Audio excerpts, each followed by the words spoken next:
this is Greg Kelly. Donate now to Toys for Tots, which works year-round. Go to toysfortots.org. Toys for Tots supports children in need throughout the year with programs like the Toys for Tots Literacy Program. Established in 2008, it has provided over 63 million books to disadvantaged children. The Toys for Tots Literacy Program is committed to providing disadvantaged children with direct access to books and educational resources that enhance their ability to read and communicate effectively. Go to toysfortots.org. Excuse me! Taxi! Come on, what are you doing? This is the 77 WABC minicast. Let's go to Brigadier General Blaine Holt with obviously all the big breaking news. General, what are your thoughts? Because the latest is we have a missing U.S. crewman there in enemy territory in Iran. And the Iranians are looking for him, but of course, the Americans are trying to find him and rescue him. Okay, so I've got one source. It's got to be confirmed, but I think we have our weapons system officer back, and I think we're going to find that out here very soon. Oh, wow, that would be big. Wonderful. All right, wonderful. So now, how credible is that source? Never failed me, not even one time. Wow. What do you know about this weapons systems officer? Because they got the pilot. Boy, that would be huge.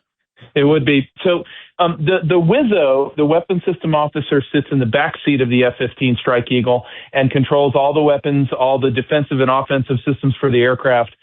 They work together as a team. And we got the pilot back, but it looks like we're going to find out that the weapons system officer was doing exactly what we were all trained to do, what I was trained to do many years ago. I remember that training like it was an hour ago.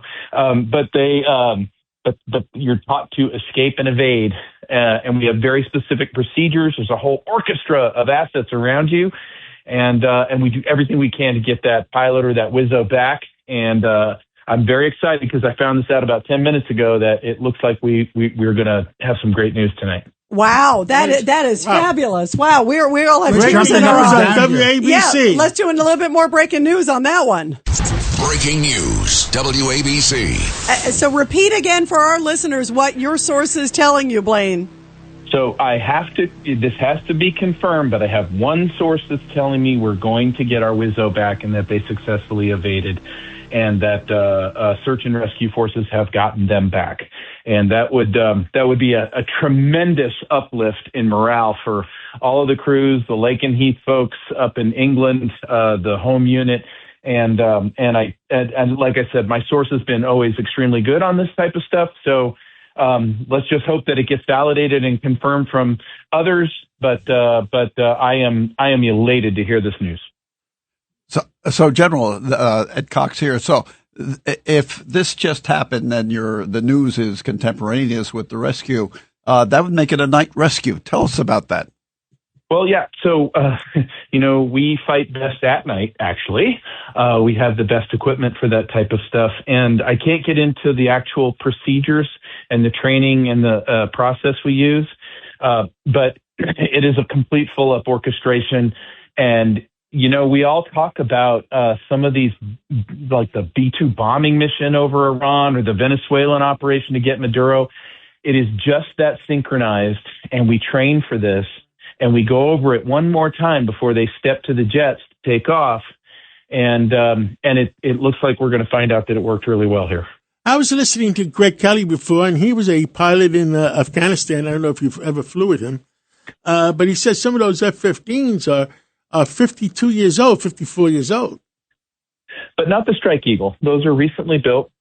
Recently, probably 15 years old. But we keep building Strike Eagles and Strike EXs, the newest variant of it.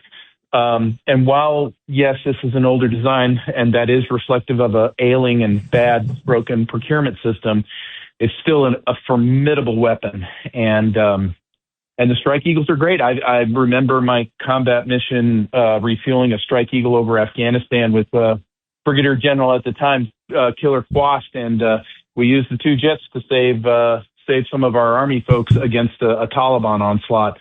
It's a very responsive airplane.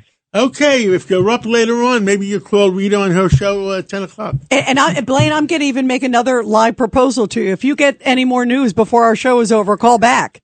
I'll call right in. All right. Yep. Thank you so much. Yeah. Listen to this podcast now On the Red Apple Podcast Network.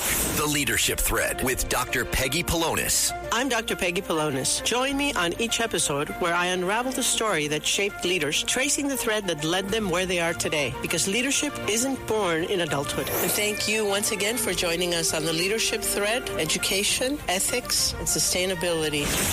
Download all of Red Apple Media's podcasts right now through your favorite podcast platform.